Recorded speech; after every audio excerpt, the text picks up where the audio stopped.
Hello प्यारे दोस्तों, स्वागत है आपका इंटरव्यू क्लासेस में। बात करेंगे अपने 1 अप्रैल को होने वाली कक्षा 8 के विज्ञान के पेपर के बारे में। ये वीडियो आपके लिए बहुत इंपॉर्टेंट होने वाला है क्योंकि इसके बाहर आपको कोई एग्जाम में क्वेश्चन देखने को नहीं मिलेगा। क्योंकि साइंस में जितने भी क्वेश्चन बनते हैं आपके, चाहे 1 नंबर वाले हो, चाहे रिक्त स्थान वाले हो, मिलान वाले हो, 2 नंबर हो, 4 नंबर हो, चाहे डायग्राम यानी आपके जो चित्र बनाने का आएंगे वो हो, और सड़क सुरक्षा वाला जो नया टॉपिक आपके सभी सब्जेक्ट में ऐड किया हुआ है वो हो, सभी कुछ आपको यहाँ पे मिलेगा। और इसके बाद में आपके जो एग्ज़ाम बचे हैं, जैसे आपके सोशल साइंस यानी सामाजिक विज्ञान हो, हिंदी हो, संस्कृत हो, उन सभी के लिए भी आपको बेहतरीन कंटेंट मिलेगा। ठीक है। मैथ और इंग्लिश के आपके पेपर बहुत ही शानदार हुए, ऐसी मैं उम्मीद करता हूँ। ठीक है, चलिए डिस्कस करते हैं अपने साइंस में जो आपसे पूछा जाएगा एग्जाम में उसके बारे में। अगर आप पूरा वीडियो देख लेते हैं तो बहुत ही बेहतरीन पेपर आपका जाने वाला है। और अगर आप पूरा कंप्लीट कर चुके हैं साइंस का रिवाइज, तो आपको फिर से एक बार रिवाइज जरूर कर लेना चाहिए एग्जाम से पहले। ठीक है, चलिए देखते हैं। पहले चैप्टर से स्टार्ट करेंगे जिसमें हमसे पूछा है कि निम्न सिंचाई के लिए निम्न में से पारंपरिक तरीका नहीं है। कौन सा नहीं है जो पारंपरिक? तो ड्रिप तंत्र ये नया तरीका है। ठीक है ना, पारंपरिक तरीकों में नहीं आता है। ठीक है, बाकी ढेकली, रहट, चैन पंप ये पुराने तरीके। ठीक है, अगला है हार्वेस्टर यंत्र का उपयोग होता है। तो फसल की कटाई में यूज करते हैं हार्वेस्टर का। ठीक है ना, और दाने को हम जब भूसे से अलग करते हैं तो वो करते हैं हम थ्रेसिंग से। ठीक है ना, निराई गुड़ाई खरपतवार को हटाने की प्रक्रिया होती है। ठीक है, बुआई बीज को बोना होता है। ठीक है ना, ये सिंपल सी चीजें आपसे पूछी जाएगी। ठीक है, अगला है मिट्टी में पोषक स्तर को बनाए रखने के लिए मिलाया जाता है। क्या मिलाया जाता है? तो उसके अंदर हम खाद मिलाते हैं, बीज नहीं मिलाते हैं। ठीक है, कीटनाशक, जल, इनका पोषक स्तर से लेना देना नहीं होता है। ठीक है ना, बी अपने क्या होगा ऑप्शन करेक्ट, खाद। ठीक है, अगला क्वेश्चन देखते हैं अपने। राइजोबियम जीवाणु का कार्य लिखिए। बड़ा ही सिंपल सा क्वेश्चन। क्या नाइट्रोजन का स्थिरीकरण करने का काम किसका होता है? राइजोबियम का होता है, जो लेग्यूमिनेसी प्लांट जो पौधा होता है उसकी जड़ों में पाया जाता है। ठीक है, जो नाइट्रेट में चेंज करता है नाइट्रोजन को। फिर है खरीफ फसल किसे कहते हैं, किन्हें कहते हैं? खरीफ की फसलें किसे कहते हैं? बड़ा ही सिंपल सा क्वेश्चन है, याद कर लीजिएगा। ठीक है, वर्षा ऋतु में उगाई जाने वाली फसलें वो होती है रबी की फसलें कहलाती है। ठीक है, जैसे धान, मक्का, सोयाबीन, मूंगफली। अब ये कब? वर्षा ऋतु में उगाई जाती है, उन्हें हम खरीफ की फसल। यहाँ पे ये मिस प्रिंट है। ठीक है ना, यहाँ पे आपको ये मिटा के क्या लिखना है? खरीफ की फसल लिखना है जो वर्षा ऋतु में होती है। ठीक है, दूसरा है रबी की फसल किसे कहते हैं? तो शीत ऋतु में उगाई जाने वाली फसलें होती है वो रबी की फसलें कहलाती हैं, जैसे गेहूं, चना, मटर, सरसों। उदाहरण भी याद करिएगा और इनकी परिभाषा भी आपको बेहतरीन ढंग से आनी चाहिए क्योंकि ये क्वेश्चन छपने वाला है। ठीक है, अगला देखते हैं अपने। सिंचाई के 2 पारंपरिक तरीके लिखिए। ठीक है ना, तो रहट, मोट, घिरनी, ढेकली। ठीक है, ये लिख सकते हैं। पारंपरिक यानी पुराने तरीके जो चले आ रहे हैं, और नए तरीके क्या है? ड्रिप तंत्र हो गया अपने। ठीक है, स्प्रिंकलर हो गया। ठीक है, फव्वारा सिस्टम, ये सारे नए तरीके। अगला क्वेश्चन है फलीदार यानी लेग्यूमिनासी पौधे की जड़ों की ग्रंथियों में पाए जाने वाले बैक्टीरिया का नाम? Rhizobium bacteria. अभी हमने बात की, और ये अपने इस चैप्टर का सबसे मोस्ट इंपोर्टेंट क्वेश्चन माना जाता है। कौन सा? कि उर्वरक और खाद में आपको अंतर बताना है। तो उर्वरक, उर्वरक क्या होते हैं? उर्वरक होते हैं अकार्बनिक लवण, और ये प्राकृतिक पदार्थ होते हैं। ठीक है, पहला अंतर क्या? अकार्बनिक लवण होते हैं। ठीक है, ये फैक्ट्रियों में बनाए जाते हैं और ये खेतों में बनाए जाते हैं। ठीक है, ये मिट्टी को ह्यूमस प्राप्त, इनसे बिल्कुल ह्यूमस नहीं मिलती, लेकिन इससे मिट्टी को प्रचुर मात्रा में ह्यूमस प्राप्त होती है। ठीक है, अगला देखते हैं अपने। सिंचाई के किन्हीं 4 स्रोतों के नाम लिखिए। तो नलकूप, नहरें, नदी, तालाब। ठीक है ना, इनसे सिंचाई करते हैं। रबी और खरीफ के 2 उदाहरण ऊपर हमने बात की है। रबी क्या हो जाएगा? सरसों, चना, याद रखिएगा। खरीफ, खरीफ कौन सी? जो वर्षा ऋतु में बोई जाती है, धान, मक्का। ठीक है, अगला है अपना क्वेश्चन, सिंचाई के कुछ स्रोतों के नाम लिखिए। तो सिंचाई के स्रोत हमने ऊपर बात कर लिए। ठीक है, नलकूप, तालाब, झील, नदियां, बांध, नहर आदि। ठीक है ना, फिर अगला देखते हैं अपने। नेक्स्ट चैप्टर से इंपॉर्टेंट क्वेश्चन देखते हैं। कौन सा संचरणीय रोग है? संचरणीय रोग कहने का मतलब हो गया जो फैल जाता है, आसानी से फैल जाता है हवा के साथ। ठीक है ना, तो ये सभी हैजा, चिकन पॉक्स, सामान्य जुकाम, ये वायरल होते हैं रोग। ठीक है ना, तो द ऑप्शन इसमें करेक्ट हो जाएगा। निम्न में से कौन सा रोग वायरस द्वारा नहीं होता है? आपसे पूछा वायरस द्वारा मलेरिया नहीं होता, क्योंकि ये किससे होता है? प्रोटोजोआ से होता है, ध्यान रखिएगा। ठीक है, बाकी चिकन पॉक्स, खसरा, पोलियो, ये सारे किससे होंगे? ये सारे वायरस यानी विषाणु जनित रोग हैं। लेकिन ये जो है अपने, ये किससे होता है? ये होता है अपने प्रोटोजोआ से, मलेरिया। ठीक है, अगला देखते हैं अपने। नेक्स्ट क्वेश्चन है, निम्न में से कौन सी बीमारी विषाणु से होती है? तो हेपेटाइटिस ए है वो विषाणु से होती है। ठीक है, मलेरिया डैश द्वारा होता है। मलेरिया किसके द्वारा होता है? प्रोटोजोआ, अभी हमने ऊपर बात की। ठीक है ना, अगला क्वेश्चन देखते हैं अपने। पोलियो का रोग कारक है, चैनल को है ना सब्सक्राइब ज़रूर कर लीजिएगा आप, और वीडियो को लाइक ज़रूर करें, ठीक है। पोलियो का रोग कारक है, तो पोलियो का रोग कारक वायरस होता है। पोलियो क्या एक वायरस है, ठीक है, वायरस से होने वाली बीमारी है पोलियो। हीस्ट डैश के उत्पादन में लाभदायक है, तो हीस्ट है ना उससे अल्कोहल बनता है, ठीक है ना, क्या अल्कोहल बनाने में हीस्ट का उपयोग किया जाता है। फिर है ब्रेड बनाने में कौन सी गैस, ब्रेड बनाने के दौरान कौन सी गैस निकलती है, तो बड़ा ही सिंपल है, कार्बन डाइऑक्साइड यानी CO2 गैस निकलती है, ठीक है ना। CO2 गैस कब निकलती है, जब हम ब्रेड बनाते हैं तो उसके अंदर से जो गैस निकलती है वो CO2 होती है, ठीक है। वायुमंडल में नाइट्रोजन का प्रतिशत 78 नाइट्रोजन का है, ठीक है। आगे देखते हैं, अगला क्वेश्चन है अपने ट्रू फॉल्स वाले, अच्छे से तैयार करना है इनको, ठीक है ना, इस चैप्टर के ट्रू फॉल्स बहुत इंपॉर्टेंट है। यीस्ट का उपयोग अल्कोहल उत्पादन में किया जाता है, बिल्कुल सही है, करते हैं। मलेरिया परजीवी का वाहक मादा एडीज है, तो ये असत्य है, क्यों, क्योंकि मादा एडीज जो होता है वो डेंगू के लिए होता है, और मलेरिया के लिए कौन होता है, मादा एनाफिलीज होता है, ठीक है ना, ये ध्यान रखना। तो मलेरिया के लिए मादा एनाफिलीज और डेंगू के लिए मादा एडीज होता है, तो ये अपने असत्य हो जाएगा इधर। नीले हरे शैवाल वायु से नाइट्रोजन का स्थिरीकरण करते हैं, जिससे मिट्टी की उर्वरकता में वृद्धि होती है, तो ये सही बात है, ठीक है।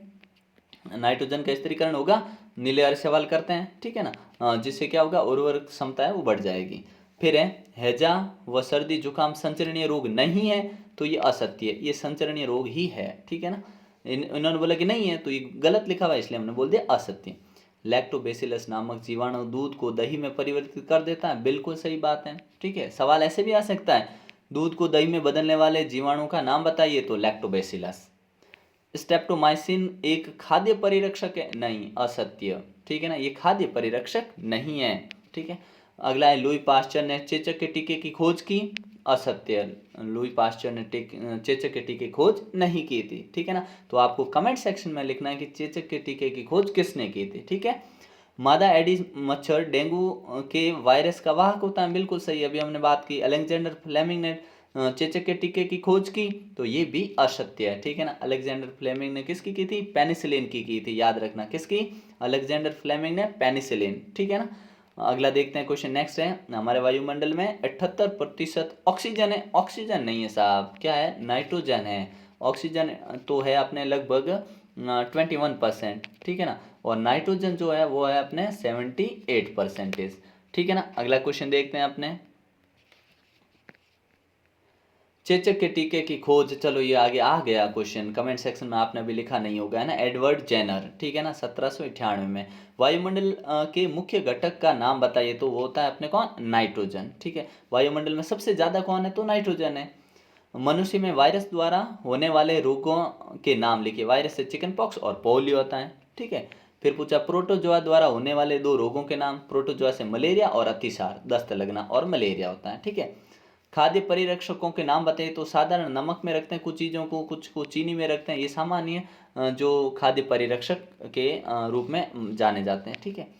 फिर दो प्रकार के जीवाणुओं के नाम लिखिए, दो प्रकार के जीवाणु, अगर जीवाणु को प्रकार दिए अपने, एक सर्पिल आकार दे रखे हैं, एक छड़ के आकार के दे रखे हैं, ठीक है। शैवाल के उदाहरण दीजिए, तो क्लेमाइडोमोनास और स्पेरोगायरा, ठीक है, स्पेरोगायरा, ये दो ध्यान रखना। फिर यहाँ से एक बेहतरीन क्वेश्चन बनता है कि सूक्ष्म जीव हमारे लिए मित्र भी है और शत्रु भी है, व्याख्या कीजिए।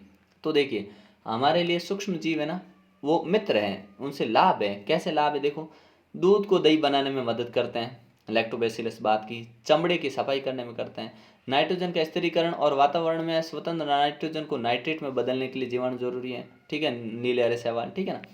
और पौधों और जंतुओं के मृत कार्बनिक पदार्थों को अपघटित करके खाद बनाने में ये काम आते हैं। शराब, ब्रांडी, इनमें ईस्ट का उपयोग करते ही हैं, ठीक है। सफाई के लिए इनका उपयोग करते हैं, ब्रेड, इडली, डोसा इनके लिए उपयोग करते हैं, भोजन के पाचन में इनका उपयोग करते हैं, एंटीबायोटिक में इनका उपयोग करते हैं, ये इतने सारे इनके लाभ हैं। अब इनके नुकसान भी है, नुकसान क्या है, ये भोजन को खराब कर देते हैं, जहरीला बना देते हैं, फसल को नुकसान पहुंचाते हैं कीड़े मकोड़े, ठीक है, टाइफाइड, मलेरिया, एड्स जैसी बीमारियां इनसे होती हैं, ठीक है, तो ये इनके नुकसान भी है। तो ये दोनों ही हैं, इनके फायदे भी हैं, नुकसान भी हैं, ठीक है। फिर आ जाते हैं नेक्स्ट चैप्टर पे। कोल तार की अपेक्षा निम्न में से कौन सा पेट्रोलियम उत्पाद का उपयोग सड़क निर्माण के लिए किया जाता है, तो ये बड़ा सिंपल सवाल है जिसका उत्तर है बिटुमेन, ठीक है ना। बिटुमेन का उपयोग हम करते हैं क्या, सड़क निर्माण में, बहुत इंपॉर्टेंट क्वेश्चन है, ध्यान रखना। कोयले का प्रमुख संघटक है, तो कोयले का कार्बन, ठीक है ना, कार्बन से ही कोयला बनता है, ठीक है। आगे निम्नलिखित में से कौन सा पेट्रोलियम का संगठन नहीं है, तो कौन सा नहीं है? कोयला पेट्रोलियम का नहीं है। बाकी स्नेक तेल, डीजल, पैराफिन, मोम, ये सब पेट्रोलियम के ही घटक हैं। ठीक है। अगला है, पैराफिन मोम का उपयोग कहाँ किया जाता है? तो देखो, मरहम बनाने में किया जाता है, मोमबत्ती, वैसलीन, इन सब में होता है। ठीक है, तो उपरोक्त सभी करेक्ट हो जाएगा। अगला क्वेश्चन है, मौत तथा कीट को दूर करने वाली नेफ्थलीन की गोलियां खाली जगह से प्राप्त होती है, मतलब कहाँ से प्राप्त होती है? तो ये कोल तार से प्राप्त होती है। बड़ा इंपॉर्टेंट क्वेश्चन है। फिर है, मानवीय क्रियाकलापों से समाप्त न होने वाले प्राकृतिक संसाधन इनमें से कौन सा है? तो सूर्य का प्रकाश। आप कितना भी इस्तेमाल करो खत्म नहीं होगा। ठीक है, ऑप्शन द करेक्ट हो गया। कोक किसका लगभग शुद्ध रूप है? तो ये कार्बन का शुद्ध रूप है। ठीक है। अगला है कि शुष्क धुलाई के लिए किए जाने वाले पेट्रोलियम के उत्पाद कौन सा है? तो पेट्रोल। ठीक है ना, पेट्रोल से शुष्क धुलाई की जाती है, जैसे हम बोलते हैं ड्राई क्लीनिंग। ठीक है। विटामिन का उपयोग होता है तो सड़क और पेंट में। ठीक है, सड़क निर्माण में और पेंट में होता है। और कोयले को वायु में गर्म करने पर क्या होता है? तो वायु में गर्म करते हैं, कोयला जलता है और मुख्य रूप से कार्बन डाइऑक्साइड गैस निकलती है इससे। ये भी ध्यान रखना। ठीक है। अगला देखते हैं, सीएनजी और एलपीजी का पूरा नाम। काफ़ी इंपॉर्टेंट क्वेश्चन है, ध्यान रखना। संपीड़ित प्राकृतिक गैस और एलपीजी द्रवित पेट्रोलियम गैस। ठीक है, एलपीजी हो गया और सीएनजी कॉम्प्रेस्ड नेचुरल गैस, और ये होगा लिक्विफाइड पेट्रोलियम गैस। ठीक है। अगला है, भारत में प्राकृतिक गैस के भंडार कहाँ पाए जाते हैं? तो भारत में ये पाए जाते हैं त्रिपुरा, राजस्थान, महाराष्ट्र, कृष्णा, गोदावरी डेल्टा पर ये पाए जाते हैं। ठीक है। फिर अपना नेक्स्ट क्वेश्चन है कि काला सोना किसे कहा जाता है और क्यों कहा जाता है? बड़ा ही सिंपल क्वेश्चन है। काला सोना किसको कहते हैं? काला सोना कहते हैं अपने पेट्रोलियम को, क्योंकि इसका व्यावसायिक महत्व बहुत अधिक है। ठीक है ना, व्यावसायिक महत्व अधिक होने के कारण इसको काला सोना कहते हैं। कोयले के जलने पर उत्पन्न गैस का नाम लिखिए। तो कोयला जलाएंगे तो हमेशा कार्बन डाइऑक्साइड गैस निकलेगी। ठीक है। अगला देखते हैं, नेक्स्ट है, पीसीआरए का फुल फॉर्म लिखिए। तो पेट्रोलियम संरक्षण अनुसंधान समिति इसका शॉर्ट में नाम हो गया। ठीक है ना, पीसीआरए। ठीक है। अगला है, वर्णन कीजिए कि मृत वनस्पति से कोयला किस प्रकार बनता है, यह प्रक्रम क्या कहलाता है? ये भी इंपॉर्टेंट क्वेश्चन है। ठीक है ना, कि मृत वनस्पति से कैसे बना है कोयला? तो देखिए, कोयला उन वनस्पतियों के अवशेष से बना है जो करोड़ों वर्षों तक पृथ्वी की सतह के नीचे दबे हुए थे। वनस्पति अवशेष धीरे धीरे पृथ्वी के अंदर दबते गए और उनके ऊपर तलछट जमा होती गई, और ऑक्सीजन की अनुपस्थिति, ताप और दाब और जीवाणुओं के मिले जुले प्रभाव से पेड़ पौधे के दबे हुए अवशेष से कोयला बन गया। ठीक है, और कोयला बनने के इस धीमे प्रक्रम को हम कहते हैं कार्बनीकरण। ठीक है, तो ऐसे मानिए ये कोई पेड़ था एक। ठीक है ना, ये पेड़ जमीन में दबा नीचे, अब लंबे समय तक, करोड़ों साल तक इसके ऊपर मिट्टी आती रही, गिरती रही और दबता रहा, तो तापमान बहुत ज़्यादा बढ़ गया और भार बढ़ गया, दाब बढ़ गया, जिसके कारण ये धीरे धीरे कोयले में परिवर्तित हो गया। इसको हम कहते हैं कार्बनीकरण। ठीक है। अगला देखते हैं अपने, एलपीजी और सीएनजी का ईंधन के रूप में उपयोग करने के लाभ बताइए। तो देखिए, सीएनजी और एलपीजी का उपयोग क्या क्या लाभ है? तो देखिए, अपेक्षाकृत सस्ते और आसानी से उपलब्ध हो जाती हैं। ठीक है, ये आसानी से मिल जाती हैं। ठीक है, आसानी से इसे संग्रहित करना आसान है, और परिवहन इसका ले जाना लाना आसान है।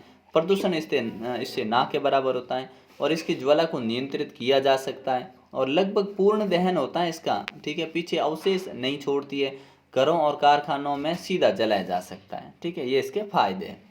फिर बोला है नेक्स्ट चैप्टर में अपने को कि ज्वाला का कौन सा भाग सबसे कम गर्म होता है? तो सबसे कम जो गर्म होता है आंतरिक हिस्सा, जैसे ये ऐसे है ना, तो इसका ये आंतरिक हिस्सा जो होता है ना, बीच वाला, ये सबसे कम गर्म होता है। ठीक है ना। फिर है पेट्रोल जैसे ज्वलनशील पदार्थों में लगी आग को बुझाने में उपयोगी है। तो बुझाने में उपयोग कौन है? कार्बन डाइऑक्साइड, क्योंकि कार्बन डाइऑक्साइड क्या होती है, अगर पेट्रोल से आग लगी, मान लीजिए ये पेट्रोल भरा हुआ है, इसमें आग लगी है, तो हम पानी डाल रहे हैं इस पर, तो पानी तो सीधा नीचे चला जाएगा, पेट्रोल ऊपर आ जाएगा। ठीक है, तो इसके ऊपर हम क्या करते हैं, कार्बन डाइऑक्साइड गैस डालते हैं, वो भारी होती है। ठीक है, नॉर्मल हवा से भारी होती है, इसके ऊपर जाएगी और एक परत बना देगी, लेयर। अब ये परत क्या होगी, ऑक्सीजन को जाने नहीं देगी, और जब यहाँ ऑक्सीजन नहीं जाएगी तो आग अपने आप बुझ जाएगी। ठीक है। अगला देखते हैं, न्यूनतम ताप जिस पर कोई पदार्थ जलने लगता है उसे ज्वलन ताप कहते हैं। ठीक है ना, सा ऑप्शन। ग्लोबल वार्मिंग का कारण है कि बढ़ती हुई मात्रा। ग्लोबल वार्मिंग किसके कारण बढ़ रहा है? तो कार्बन डाइऑक्साइड के कारण। ऑप्शन अपना कौन सा, बी करेक्ट हो जाएगा। कौन से गैसीय ऑक्साइड अम्ल वर्षा का कारण होते हैं? तो ये होते हैं अपने कौन से, एक तो सल्फर और नाइट्रोजन के ऑक्साइड। ठीक है ना। अगला देखते हैं, विद्युत द्वारा लगी आग को बुझाने के लिए किस प्रकार अग्निशामक का उपयोग करते हैं? तो ये हम करते हैं कार्बन डाइऑक्साइड का उपयोग, क्योंकि क्या होता है बिजली से उपकरण में आग लगी है, पानी डालेंगे तो पानी से करंट फैल जाएगा, इसलिए क्या करते हैं कार्बन डाइऑक्साइड का उपयोग किया जाता है। बंद कमरे में कोयला जलाकर क्यों नहीं सोना चाहिए? क्योंकि देखो ऑक्सीजन की अनुपस्थिति में अगर हम कोयला जलाएंगे तो जहाँ CO2 बनना था, ऑक्सीजन होती और आग होती तो ये CO2 बन जाता, लेकिन ऑक्सीजन यहाँ कमी हो गई तो कार्बन मोनोऑक्साइड, ये कार्बन डाइऑक्साइड बजाय CO कार्बन मोनोऑक्साइड बन जाएगा, और जब कार्बन मोनोऑक्साइड बनेगा तो उससे व्यक्ति की मृत्यु हो सकती है, जहरीली गैस है, इसलिए बंद कमरे में ये नहीं करना चाहिए। अम्ल वर्षा के लिए उत्तरदायी 2 गैसों के नाम लिखिए, तो सल्फर डाइऑक्साइड हो गया और एक अपने नाइट्रोजन हो गया। ठीक है, अब अगला क्वेश्चन है कि हरी पत्तियों के ढेर को जलाना कठिन होता है परंतु सूखी पत्तियों को हम आसानी से आग लगा सकते हैं, समझाइए। तो हम बोलेंगे हरी पत्तियों में नमी होती है जिससे उनका ताप नीचे हो जाता है, कहने का मतलब उनको जलाने के लिए ताप ज़्यादा देना पड़ेगा, उनका ज्वलन ताप बढ़ जाता है, जिससे हरी पत्तियों के ढेर को जलाना कठिन होता है, और सूखी पत्तियों का ज्वलन ताप कम होता है, इसलिए वो आसानी से आग पकड़ लेती हैं। ठीक है, अगला देखते हैं, क्या जंग लगने के प्रक्रम को दहन कहा जा सकता है? समझाइए। तो जंग लगने के प्रक्रम को दहन हम नहीं कह सकते, क्योंकि इसमें कोई किसी प्रकार की ऊष्मा उत्पन्न नहीं होती। हम अगर दहन करेंगे, कुछ जलाएंगे, तो उसमें हमेशा क्या निकलेगी? ऊष्मा, लेकिन इसमें कोई प्रकार की ऊष्मा नहीं निकलती है, न ही प्रकाश उत्पन्न होता है। इसके अतिरिक्त लोहा दाह्य पदार्थ भी नहीं है, न लोहा जलने वाला पदार्थ है, इसलिए ये क्या है, दहन की प्रक्रिया नहीं कह सकते। उसके बाद में आपसे एक मोमबत्ती का डायग्राम पूछ सकते हैं, ठीक है ना, तो आपको इसी टाइप का एक सिंपल सा बनाना, जिसमें कलर भरने की कोई ज़रूरत नहीं है आपको, ठीक है ना, भरना ही नहीं है। ठीक है, मोमबत्ती बनाई जिसमें अग्रदीप्त क्षेत्र जो सबसे ज़्यादा गर्म है, ठीक है, फिर दीप्त मध्य क्षेत्र जो गर्म होता है, और गहरा आंतरिक क्षेत्र जो कि सबसे कम गर्म होता है। ठीक है, इस प्रकार से करना है। अगला देखते हैं अपने, सोना और चांदी को पिघलाने के लिए स्वर्णकार ज्वाला के किस क्षेत्र का उपयोग करते हैं और क्यों? देखो, तो उन्हें क्या सोना पिघलाना तो ज्वाला तेज चाहिए, तो ज्वाला के बाहरी भाग का उपयोग करते हैं, क्योंकि ये सबसे अधिक ज़्यादा गर्म होता है। ठीक है, फिर देखते हैं अपने प्रवासी पक्षी किन्हें कहते हैं? ऐसे पक्षी जो उड़कर सुदूर क्षेत्रों में लंबी यात्रा करते हैं वो प्रवासी पक्षी कहलाते हैं। जो यहाँ है, यहाँ से उड़कर कहीं और चले गए, लंबे दूरी तय करके गए, उन्हें बोला है प्रवासी पक्षी। ठीक है, 2 संकटापन जंतुओं के नाम लिखिए, तो काला हिरण, सुनहरी बिल्ली, गुलाबी सिर वाली बत्तख, घड़ियाल, ये क्या है? संकटापन जीव हैं जिनके ऊपर संकट है। ठीक है ना, क्या केवल बड़े जंतुओं को ही विलुप्त होने का खतरा है? नहीं, ऐसा नहीं है, जबकि बड़े जंतुओं की अपेक्षा छोटे जंतुओं में भी विलुप्त होने का खतरा अधिक होता है। ठीक है, अगला पूछा, ग्लोबल वार्मिंग के लिए कौन सी गैस जिम्मेदार है? तो देखिए, ग्लोबल वार्मिंग के लिए CO2 कार्बन डाइऑक्साइड है, वो जिम्मेदार है। ठीक है, अगला देखते हैं, बाघ परियोजना का मुख्य उद्देश्य क्या है? तो बाघों की उत्तरजीविता और संवर्धन के लिए जरूरी है। बाघों की उत्तरजीविता, जो उनकी कमी घट रही है उसको और संवर्धित करके बाघों की संख्या बढ़ाना, ये इसका मेन उद्देश्य हो गया। अगला है, पंचमढ़ी जैव मंडल आरक्षित क्षेत्र के 2 विशेष क्षेत्र प्राणियों के नाम लिखिए। तो पंचमढ़ी में कौन कौन से होते हैं? एक भारतीय विशाल गिलहरी और उड़ने वाली गिलहरी। ठीक है, मरुस्थलीकरण का प्रमुख कारण क्या है? तो मृदा अपरदन। मरुस्थल होने का मेन कारण क्या है? कि मृदा वहाँ पे जो थी हवा के साथ उड़ के चली गई। ठीक है, कागज का कितनी बार पुनर्चक्रण संभव है? 5 से 7 बार संभव है। कितना? 5 से 7 बार इसका पुनर्चक्रण संभव है। वन कटाई के क्या परिणाम होते हैं? तो वन कटाई के सिंपल से परिणाम है क्या? एक तो जंगली जानवरों का आवास छिन जाएगा, उनसे खत्म हो जाएगा, हमें इमरती लकड़ी हो गई, उद्योग धंधे के लिए लकड़ी नहीं मिलेगी, उनके लिए कच्चा माल नहीं आ पाएगा। ठीक है, वन कटाई से भूमि कटाव बढ़ रहा है, ठीक है, जिसके कारण भूमि बंजर हो रही है, जिसे मरुस्थलीकरण कहते हैं, और धीरे धीरे ये वन कटाव से भूमि का कटाव बढ़ रहा है बारिश होने पे, जिस कारण भूमि धीरे धीरे बंजर होती जा रही है। ठीक है, फिर है मरुस्थलीकरण से आशय क्या है? ठीक है, तो उर्वर भूमि का धीरे धीरे मरुस्थल में परिवर्तित हो जाना मरुस्थलीकरण कहलाता है। ठीक है, भूमि तो उर्वर है लेकिन धीरे धीरे मरुस्थल में बदल गई। ठीक है, अगला क्वेश्चन है, भारत के सबसे पहले आरक्षित क्षेत्र का नाम बताइए। तो पहला आरक्षित क्षेत्र था सतपुड़ा राष्ट्रीय उद्यान। ठीक है, नेक्स्ट क्वेश्चन है अपना, रेड डाटा बुक क्या है? तो वह पुस्तक जिससे सभी संकटापन स्पीसीज का रिकॉर्ड रखा जाता है उसे रेड डाटा पुस्तक कहा जाता है। ठीक है, फिर अगला क्वेश्चन है, मुर्गी अंडे के ऊपर क्यों बैठती है? तो उसको गर्म रखने के लिए। ठीक है, ऊष्मायन करने के लिए। ठीक है, अगला देखते हैं, मानव शरीर की सबसे बड़ी ग्रंथि का नाम क्या है? तो वो है तंत्रिका तंत्र। ठीक है। नेक्स्ट क्वेश्चन है, हरे रंग के प्लास्टिड को कहते हैं, क्या कहते हैं? तो हरित लवक। ठीक है ना, हरे रंग के प्लास्टिक को क्या कहते हैं? हरित लवक। ठीक है। कोशिका की खोज किसने की है? तो कोशिका खोज की अपने रॉबर्ट हुक ने।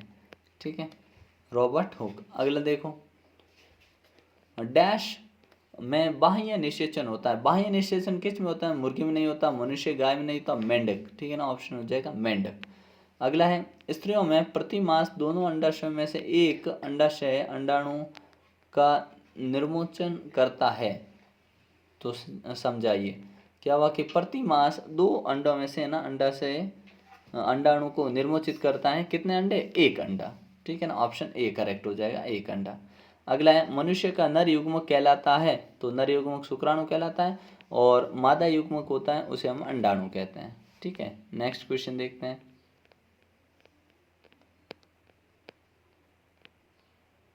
नर युग्मक बनता है। ये नर युग्मक कहाँ बनता है? तो नर युग्मक बनता है अपने वृषण में। ठीक है। अगला है, स्त्रियों में निषेचन होता है। स्त्रियों में कहाँ होता है? अंडवाहिनी में होता है, ऑप्शन सी। ठीक है। परगनली शिशु का विकास होता है, कहाँ होता है? तो ये होता है गर्भाशय में। परगनली बोले बोले, ठीक है, लेकिन वो परगनली में रहता है, नहीं है गर्भनली में रहता है। परगनली इसलिए बोलते हैं क्योंकि वो कुछ समय तक उसकी ऐसी स्थिति होती है जिसको उसको किसी आर्टिफिशियल माध्यम में यानी कृत्रिम माध्यम में रखा जाता है। ठीक है। अगला देखते हैं अपने, नेक्स्ट है, आनुवांशिक गुण को जनक से अगली पीढ़ी तक ले जाने का कार्य करते हैं। कौन करते हैं? तो ये काम गुणसूत्र का है। किसका है? गुणसूत्र का। अगला है अपने क्वेश्चन, एक टोडपोल किस प्रक्रम द्वारा वयस्क में परिवर्तित होता है? उसे हम कहते हैं कायांतरण। एक युग्मनज में पाए जाने वाले केंद्रकों की संख्या होती है, एक युग्मनज में एक ही केंद्रक होता है, ध्यान रखना। ठीक है, एक। निम्न में से जरायुज जंतु नहीं है, कौन सा जरायुज नहीं है वो ढूंढना, मतलब अंडज है एक, है ना। तो मुर्गी है जो अंडा देती है। ठीक है, मनुष्य जरायुज, कुत्ता, गाय सब जरायुज है जो बच्चों को जन्म देते हैं। ठीक है ना, जरायुज मतलब जो बच्चों को जन्म देते हैं, और अंडज मतलब जो अंडे पैदा करते हैं। ठीक है ना, तो अपने प्ले लिस्ट बनी हुई है, उसमें भी आप ये जाके टॉपिक देख सकते हैं। ठीक है, निम्न में से कौन सा, निम्न में से यहाँ पे मैच करना आपको। ठीक है ना, क्वेश्चन है निषेचन। अब निषेचन को कैसे मिलाएंगे? तो निषेचन होगा अपने यहाँ पे डी, जैसे शुक्राणु और अंडाणु का संलयन, निषेचन हो गया। कायांतरण में क्या होता है? टॉड बॉल का वयस्क में रूपांतरण होता है। और अलैंगिक जन्म में क्या होता है? एकल जीव दूसरा जीव बनाता है, और गर्भ में सीधा लिख देंगे। ठीक है ना, तो इस प्रकार से आपको ये करना है। अगला क्वेश्चन देखते हैं अपने,